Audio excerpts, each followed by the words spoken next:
ახლა რომ მოინდომოთ და ჩამომისახელოთ პოლიტიკოსები ან საერთაშორისო ასპარეზზე მყოფები, ვისთანაც ტრამპს კარგი ურთიერთობა აქვს, 1/5 ვერ აცდებით. უფრო ზუსტი რომ იყო უკვე 4-ს, იმიტომ რომ მე-5 წაიქცა, აღარ არსებობს, ფაფო, გაქრა. ეს მე-5 იყო ვიქტორ ორბანი, რომელსაც ტრამპი უჭერდა მხარს. ევროპის უკლებრივ ყველა სხვა პოლიტიკოს ლიდერთან, უკლებრივ ყველასთან, ლამის უკლებრივ ყველასთან, მოდით უბრალოდ ასე ვიტყვი, ტრამპს აქვს უცუდესი ურთიერთობები. ჩამოვასახელებ ოდნავ გვიან. ვისთან აქვს კარგი ურთიერთობები, მართლა საიდო გადახედო ხავიერ მილეისთან, არგენტინის ლიდერთან, აქვს კარგი ურთიერთობები. ესეც იმიტომ, რომ ჯერჯერობით ხავიერ მილეის ქმედებებს დიდად არ აკვირდება, რომ ჩაუკირკიტდეს, ვინც ის და ხავიერ მილეისაც მისხიპავს, მიაკრიტიკებს, ხო? შეიძლება აღარ მოეწონოს. ახლა ფოკუსი სამხრეთ ამერიკაზე თუ ვილაპარაკებთ, მაინც უფრო ვენესუელაზეა. გარკვეული პერიოდის შემდეგ სხვა სახელმწიფოებისთვისაც ალბათ მაინც მოიცლის. არ გავცდეთ ჩრდილოეთ და ცენტრალურ და სამხრეთ ამერიკას ჩრდილოეთით. კანადა და კანადის ლიდერი მას არ უყვარს. ეჯავრება მეთქი, ასე ვიტყვი. მექსიკა და მექსიკის ლიდერები არ უყვარს ეჯავრება. გადმოვინაცვლოთ ლაჟვარდოვან ოკეან გამოღმა. ბრიტანეთის ლიდერი სტარმერი, ვინც ის და ყველაზე საძულველი, ან ერთ-ერთი ყველაზე საძულველი ლიდერიც კი არის მსოფლიო ფართო გაგებით პოლიტიკურ ასპარეზზე ყოფ პირთა შორის. სტარმერს ვინ ჩივის? მერცთან აქვს ძალიან გაფუჭებული ურთიერთობა გერმანიის კანცლერთან. მაკრონს ვერ იტანს ისეთ რაღაცებს, ამბობს მაკრონზე, გაგიკვირდება კაც წესით. არათუ პრეზიდენტი პრეზიდენტს, ლიდერი ლიდერს, არამედ რიგითი მოქალაქესაც კი უკვე შემდგომ პერიოდში ეს ინციდენტი მართლაც მოხდა, აღარ უნდა ახსენებდეს, აღარ უნდა აკადრებდეს იმას. შეგახსენებთ, რომ სოლიცემსო მაკრონსო თქვა ერთი ქვეყნის, ერთი ძლევამოსილი, ოღონდ მართლაც ძლევამოსილი ქვეყნის ლიდერმა ტრამპმა საფრანგეთზე, საფრანგეთის ლიდერზე. ცუდი ამბავია ეს. სოფლიო უსაფრთხოებისთვისაც ცუდი ამბავია. ეხლა რომელიმე თქვენგანი მეტყვის, რომ ჯორჯა მელონი უყვარსო. ჯორჯა მელონი მას ტრამპს დიდხანს ეთამაშებოდა. მე თუ მკითხავთ საერთოდ რაღაც ერთგვარი სიმპათიის ძაფები იყო გაბლებული მელონისა და ტრამპს შორის. მაგრამ ბოლო პერიოდში მათ შორის ურთიერთობაც აირდა-ირია. სხვა ქვეყნების ლიდერებზე არც ვილაპარაკებ თქვენის ნებართვით. სტუბი უნდა ვთქვა, ხო, სტუბი, ფინეთის ლიდერი ინარჩუნებს მეტად კულტურულ ურთიერთობებს ამერიკის შეერთებული შტატების პრეზიდენტთან. უნდა ვაღიაროთ და უნდა შევაქოთ ფინეთის ლიდერი. მეორე, ანუ ხავიერ მილეი დავასახელე, მეორე ვინც ეს სიმპათიურება, ეს არის ბიბი ნეთანიაჰუ, ისრაელის პრემიერ-მინისტრი. სხვათა შორის, როდესაც ირანის თემაზე ვსჯელობთ და ბევრი ჩვენგანი ადანაშაულებს ევროპას და ევროპის არაადეკვატურობაზე ამახვილებს ყურადღებას. ბევრი ამბობს, რომ ამერიკა მართალია, ბევრი ამბობს, რომ ევროპა ამართალი პირიქით. ანუ ერთი ფაქტორი გამოგვრჩება ხოლმე. ევროპას ძალიან გაუჭირდებოდა ამ სამხედრო ოპერაციაში, კომპლექსურ ოპერაციაში ჩართვა, იმიტომაც, რომ ამერიკის შეერთებული შტატების მთავარი პარტნიორი ამ რეგიონში ირანის კონტექსტში იყო ისრაელი. ამ ისრაელს კი თავკაცობს ბიბი ნეთანიაჰუ, რომელიც თავის მხრივ ევროპამ სისხლის სამართლის საერთაშორისო დამნაშავედ ლამის კი არა სცნო, ანუ ჰააგის სასამართლოს ჩარჩოებში თუ კონტექსტში თუ პარგლებში. სამწუხაროა, რომ ევროპა ნაკლები ილაპარაკა მართლა ალი ჰამინეის დანაშაულებზე და ყურადღება გაამახვილა უფრო და დღესაც ამახვილებს ბიბი ნეთანიაჰუს დანაშაულებზე პალესტინაში. მაგრამ ევროპელებს მოსთხოვო ახლა პარტნიორობა, ერთად ყოფნა ბიბი ნეთანიაჰუსთან, რომელიც გუშინ იყო თუ გუშინ წინ დაადანაშაულეს კაცობრიობის წინაშე ჩადენილ დანაშაულებში ცოტა რთულია. ამასთან ევროპელებს აქვთ ბჭყალებში თუ ბჭყალებოდ თავიანთი არგუმენტი. ეს არ არის მაინც ნატოს ომი, ნატოს რომელიმე წევრ სახელმწიფოს კი არ დასხმია თავს ირანი. ამასთან ევროპელებს აქვთ კიდე სხვა არგუმენტი, ტრამპმა მიაყენა ტანკერები, ტრამპმა დაიწყო კომპლექსური ისრაელთან ერთად კომპლექსური ოპერაცია ირანის წინააღმდეგ, ტრამპმა ბევრი რამ გააკეთა, განა არა, სხვა თუ არაფერი მართლა განადგურებულია, აღარ არის ლიკვიდირებულია ალი ხამენეი, მაგრამ ჩვენ ყველა ფერში კი არაფერში არ ჩაგვაყენა საქმის კურსში და მე გთხოვს რატომ არ მეხმარებითო და როდესაც ბრიტანეთმა გამოთქვა სურვილია მზაობა რომ დახმარებოდა ტრამპმა უკვე ხათმი უგოს და არ მერს ხსენებულს მეორეჯერ რომ ახლა უკვე შენი დახმარება აღარც გჭირდება. მოკლედ ტრამპს აი მეორე ადამიანი ვინც გავიხსენეთ ვისანაც კარგი ურთიერთობა აქვს ეს არის ბიბი ნეთანიაჰუ, პირველი იყო ხავიერ მილეი. მესამე ვინმე არის? მესამე თუ პირველი თუ მეხუთე იყო ვიქტორ ორბანი, რომელიც დამარცხდა. ხვალზე გარწმუნებთ ტრამპს რომ გკითხონ რაგვარი იყო ყოფილი პრემიერ-მინისტრი უნგრეთისაო, შეიძლება გიპასუხოთ შეცდომით. გვარი ვერ გაიხსენოს, გვარი ვერ აღიდგინოს. შეიძლება ვიქტორ ორბანს უწოდოს ვიქტორ შმორბანი. უტრირებ ცხადია, მაგრამ დამარცხებულები, ლუზერები ტრამპს უბრალოდ აღარ ახსოვს ხოლმე, აღარ უყვარს ხოლმე, აღარ ესიმპათიურებიან. მას სულ გამარჯვებულებთან და ძლიერებთან უყვარს ურთიერთობა, აბოსწონს ეს ძლიერები. აი ალიევიც როცა შეხვდა მას თეთრსახში, ალიევი შეაქო, იმიტომ როცა კითხა რამდენი წელია თქვენ ხართ აზერბაიჯანის ხელმძღვანელი, აზერბაიჯანს ვერც იმახსოვრებდა გარკვეული პერიოდის განმავლობაში ამ სახელმწიფოს სახელწოდებას. როცა კითხა ალიევმა უპასუხა რომ 20-21 წელიწადიო, ოხ რა მაგარი ხარ. ტრამპს უყვარს ტიპები, ლიდერები, რომლებიც დიდი ხანი ჩერდებიან ხელისუფლებაში და იმას აკეთებენ, რაც ტრამპისეული გაგებით, ან ამ ადამიანების გაგებით, ამ პერსონების გაგებით სასარგებლოა ქვეყნისათვის. მოშვის ბიზნეს ივანიშვილი შეიძლება ამ თვალსაზრისით მოეწონოს კიდეც, ხა ბევრი არ უფიქრია, ან საერთოდ არ უფიქრია, მაგრამ რო გკითხოს რამდენი ხანი ხართ რომელიღაც ეტაპზე, რო გკითხონ ბიზნეს ივანიშვილს რამდენი ხანი ხართ ხელისუფლებაშიო და იმან რო უთხრას რა გეუგე მე-14 წელიწადიაო და მე-14 წელიწადია მართლაც ბიზნეს ივანიშვილი შეიძლება შეაქოს ტრამპმა ამ თვალსაზრისით ეს საუბარი არ შედგება გარწმუნებით და თუ შედგება ბიზნეს ივანიშვილი კარგახანი უნდა მოემზადოს იმისათვის რომ მეტნაკლებად გამართული ინგლისურით უპასუხოს ტრამპს რომელსაც გამართული ინგლისურით რო პასუხობენ ისიც კი არ ესმის ხოლმე ხანდახან ამაზე არ ვილაპარაკოთ ახლა და ბიზნეს ივანიშვილი ხო წარმოგიდგენიათ რა ენაზე უპასუხებს ჩაიცინებს და უხერხულად გაიღიმებს და მოკლედ უხერხულ მდგომარეობაში აღმოიჩენს საკუთარ თავს და ეს სხვადასხვა ძალიან არ მოეწოდება ტრამპს. ეს ისე გადახვევის სახით. ვინ არის მესამე ლიდერი, ალიევი თქვათ. მეოთხე ლიდერი თუ ვინმე მეტყვის რომ არის მაგალითად სი ძინპინი შესაძლოა. პუტინზე თუ გამიმახვილებთ ყურადღებას მე შეგეწინააღმდეგებთ. მე მგონი რომ ტრამპს პუტინი არ მოსწონს, არ უყვარს პირიქით შეიძლება ეჯავრება კიდეც, მაგრამ ეთამაშება. რამდენადაც პუტინი არის მაინც ბირთვული სახელმწიფოს ლიდერი. და ამ ლიდერიც არის და ლიდერი ცოტა ავადმყოფი, ცოტა შლეგი, ცოტა გიში, ცოტა დამჭერი თითისა და აი ეს დაჭერა, თითის დაჭერა იმ რაღაც ჯადოსნურ ეს პირდაპირშლობით არ ხდება, მაგრამ მაინც იმ რაღაც ჯადოსნურ ღილა კუკაზე, ხო, ღილაკზე, ხო? ტრამპს ცოტა აფრთხობს. ის არ არის მაინც და მაინც ჩემი მოსაზრებით დიდად პაციფისტი ან მშვიდობის მოყვარული ადამიანი. ის უბრალოდ ამერიკის ძლიერებაზე ორიენტირებული კაცია. ხო, აი მეხუთე კი აღარ მახსენდება, არ ვიცი, ხო, ცენტრალური აზიის რომელიმე ლიდერი შეიძლება მოსწონს. არ ვიცი, ვერ გეტყვით ვერაფერს. ტრამპს აქვს უნიკალური თვისება, რომ ყველას გადაეკიდება ხოლმე. მერცი, მაკრონი, სტარმერი, სხვები და სხვები ვახსენე. და თუ გადაეკიდება და ამოიჩემებს, ტერს და ავს, ჩვენ გვინდა რომ ბიზნეს ივანიშვილი ამოიჩემოს. ეს გვინდა იდეაში.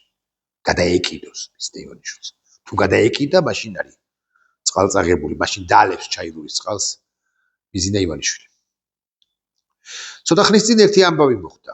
ტრამპი არა მხოლოდ პოლიტიკოს ან ვიწრო გაგებით პოლიტიკოს, არამედ ფართო გაგებით პოლიტიკურ პროცესში მყოფ ადამიანს გადაეკიდა, გააკრიტიკა, არ მოიწონა, დაიწუნა. შეიჯავრა. ტრამპმა საკუთარ სოციალურ ქსელში დაწერა: პაპი, ლაპარაკია ლეონ მე-14-ზე, რომის პაპზე. პაპი სუსტია კრიმინალთან ბრძოლაში და საშინელია საგარეო პოლიტიკისათვის. დონალდ ტრამპს ემოციური კაცია და ხშირად არ ფიქრობს ხოლმე რას წერს. ანუ რაღაცა საკუთარ თავს არ აძლევს დროს. იქნება და უკეთესად დაწეროს, იქნება და გადადოს, იქნება და საერთოდ არ ამოაფრქვიოს აზრი. პაპი სუსტია კრიმინალთან ბრძოლაში, რატო უნდა მოგინდეს ამ ეტაპზე ამის დაწერა. მაგრამ ჯანდაბას. საშინელია საგარეო პოლიტიკისათვის. ის საუბრობს ტრამპის ადმინისტრაციის მიმართ შიშზე, ანუ ლეონ მე-14 საუბრობს. მაგრამ არ ახსენებს იმ შიშს, რომელიც კათოლიკურ ეკლესიას და ყველა სხვა ქრისტიანულ ორგანიზაციას ჰქონდათ კოვიდის დროს. მე არ მსურს პაპი. თითქოს მასზე იყოს დამოკიდებული პაპი, უნდა იყოს თუ არა კონკრეტულად ლეონ მე-14 და მე უკვე განმარტავს, რომელიც ცვლის, რომ ირანისათვის ბირთვული იარაღის ფლობა ნორმალურია და აქ აი ეს ფიცხი კაცი ტრამპი უნდა ვთქვა, რომ მართალი. ლეონ მე-14 მართლაც განაცხადა ცოტა ხნის წინ, რომ პრობლემა არ არის, რომ ირანს აქვს ბირთვული იარაღი. ცოტაზე მეტად უცნაური განცხადებაა მით უფრო საეკლესიო მოღვაწისაგან. ცოტაზე მეტად უცნაური განცხადებაა მით უფრო, როდესაც საუბრობთ ირანზე, ამ გვარ სახელმწიფოზე, რომელიც ადეკვატური ყველაფერთან ერთად არ არის. მე მესმის, რომ ბირთვული იარაღი არავის არ უნდა ჰქონდეს, რასაკვირველია, მაგრამ თუ ვინმეს უნდა ჰქონდეს მაინც არაადეკვატურ სახელმწიფოებს ნახდად არა. შეერთებულ შტატებს, რომელიც ადეკვატურია, რაც არ უნდა ბევრი ტრამპი იყოს, ბევრისთვის დასაწუნი, მაინც ის ინსტიტუციური დემოკრატია. იქ ინსტიტუტები მუშაობენ და შეერთებულ შტატებს თუ აქვს ბირთვული იარაღი და აქვს ბირთვული იარაღი, ხო, ესეც კი სხვათაშორის ძალიან საფრთხილო არის. თუ რომელიმე თქვენგანი ჰიროსიმასა და ნაგასაკის გამახსენებს, მე კონტრარგუმენტი არ მექნება გასული საუკუნის 40-იანი წლების იმ ინციდენტის თაობას. მე რომ მკითხოს ვიღაცამ, შეცდომა დაუშვა ამერიკის შეერთებულმა შტატებმა დანაშაულიც კი ჩაიდინა ჰიროსიმასა და ნაგასაკიში ატომური ბომბის გამოყენებით. ოღონდ ისიც კარგად უნდა გავიგოთ, რომ მას შემდეგ გასულია რამდენი და რამდენი წელიწადი და ისიც უნდა გავიგოთ კარგად, რომ დღევანდელი ატომური ბომბი, როგორც ასეთი, 1000-ჯერ გადაჭარბების გარეშე ვაგობ. საშიშია კაცობრიობისათვის, ვიდრე იმჟამინდელი ატომური ბომბი, რომელიც გამოიყენა 40-იან წლებში ამერიკის შეერთებულმა შტატებმა იაპონიის ორი ქალაქის დასაბომბად თუ წინააღმდეგ. მოკლედ, არაადეკვატურ სახელმწიფოებს და ამერიკა ადეკვატური სახელმწიფოა. ადეკვატური ხალხს უსვამ, არაადეკვატურ სახელმწიფოებს მით უმეტეს არ უნდა ჰქონდეთ ატომური ბომბი და რომის პაპი ლეონ მე-14 როცა ამბობს, რომ აი საბოლოო ჯამში არ არის პრობლემაო და ამის გამო არ უნდა გადავაყოლოთ, უტრირებ ახლა და ცოტა ვაჭარბებ, არ უნდა გადავაყოლოთ ირანი როგორც სახელმწიფო, ხო, ეს უმაღლესი სასულიერო იერარქიის მიერ გაკეთებული ეს განცხადება პრინციპში მაინც შეცდომაა და აი ტრამპის ამ განრისხებას ლეონ მე-14 ჩემი მოსაზრებით იმსახურებს საერთოდაც.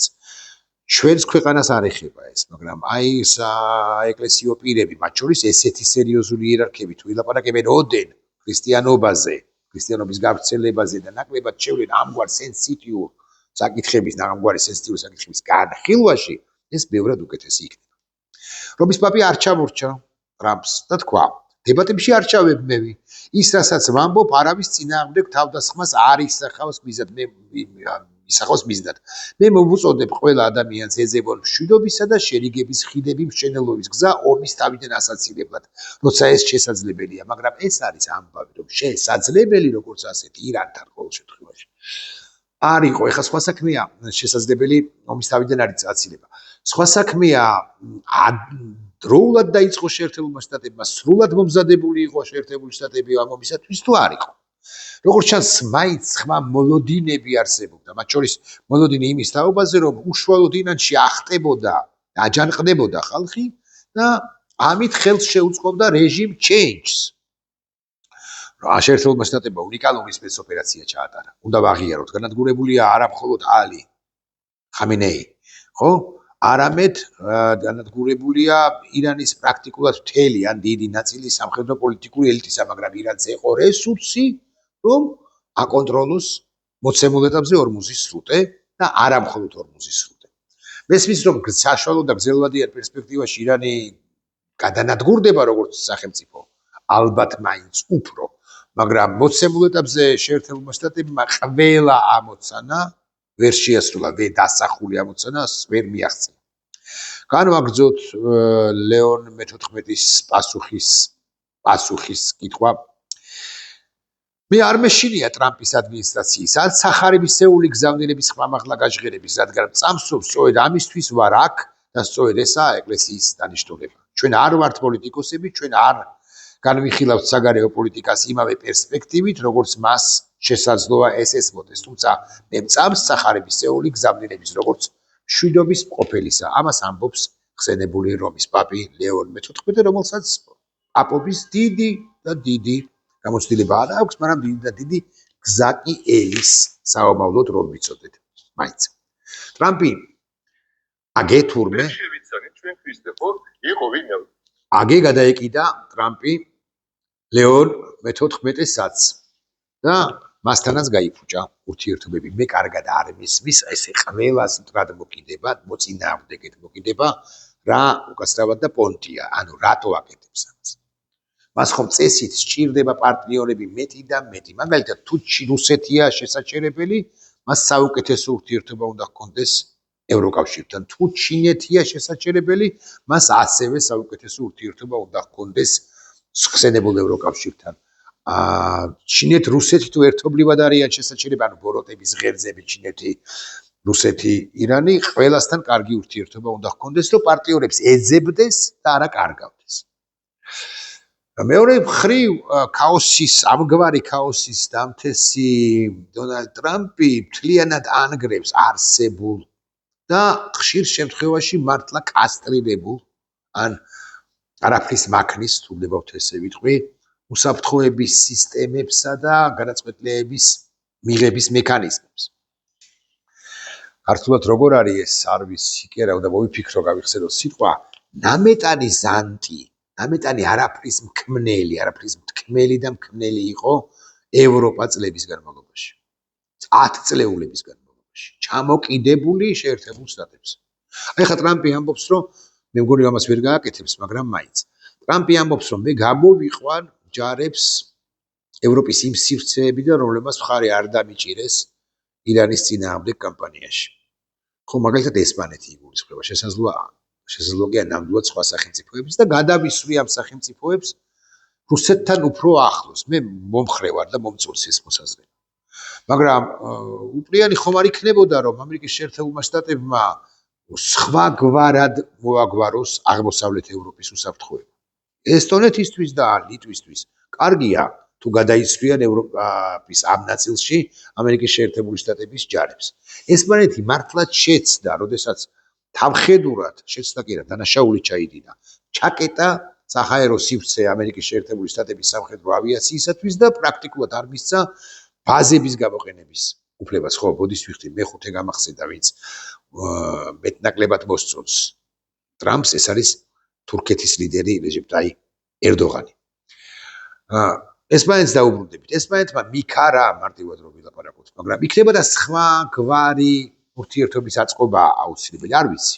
მსჯელობ უბრალოდ ხმამაღლა. ამავდროულად ეს ნამეტანი მემარცხენე ევროპა რასაკვირველია გამაღიზიანებელი არის ტიპისთვის, რომელსაც ყველაფერი ეჩქარება, ანუ პრეზიდენტ ტრამპისთვის. ყველაფერი უნდა რომ გაკეთდეს გუში და არა ზეგ ერთ კვირაში და უყურებს რა ამ ევროპულ სახელმწიფოებს, რომლებმაც არ დაუჯერეს თავის დროზე ნატოს-წევრმა სახელმწიფოებმა და 2%-მდე არ აწიეს თავდასხმის ხარჯები ეს პირველი კადენციის დროს, ახლაც აწიეს 5%-მდე განა არა, მაგრამ ბევრი არ ავსებს, მათ შორის ესპანეთიც. არ ავსებს ბიუჯეტს თავდასხმის ხარჯებისათვის და ესო ხერი და ტიალი მართლა აღებ მიცემობით იყავით დაკავებულნი რუსეთთან. და თუ მართლა გინდათ ამ რუსეთის მოშთობა, კისრის მოგრეხვა პუტინისათვის ამყევით მიუხედავად იმისა რომ არასტანდარტული არაეთიკურიც ხშირ შემთხვევაში ვარ ეთიკის პრობლემა ტრამპს აქვს აღიარებთ მე არ მგონია რომ ეხლა ლეონ მე-14-სა და ტრამპს შორის ეს სიტყვიერი გადაძახილი გაგრძელდება გულახდილად გეტყვით მაგრამ ის კი მგონია რომ ტრამპი იმრავლებს არაიმდენად ტრებს რამდენადაც მოწინააღმდეგეებს და საერთოდ კი აი თუ უფრო საშუალო გრძელვადიან პერსპექტივაში გავხედავთ ამ პრო დავხედავთ ამ ამბებს მე მგონია ტრამპსა და ევროკავშირს და ცალკეულ ლიდერებს შორის ურთიერთობები დალაგდება და მოგვარდება ჩემი მოსაზრებით იმედით წმენით ფიქრით და აზრით ეს ჩემი მოსაზრებით გარდაუვალი იმდენად სერიოზული საფრთხეების წინაშე დგას მსოფლიო და მთავარი საფრთხე ახლა რასაკვირველია ბროტების ღერძებია ჩინეთი, რუსეთი და ირანი. ირანის ყომარება, ირანისათვის კისრის მოგრეხვა, როგორც ჩანს ისე სწრაფად ვერ მოხერხდება, როგორც კი გვინდოდა. თუმცა ვნახოთ. ესეც უნდა ვნახოთ საბოლოო ჯამში. ნახვამდის.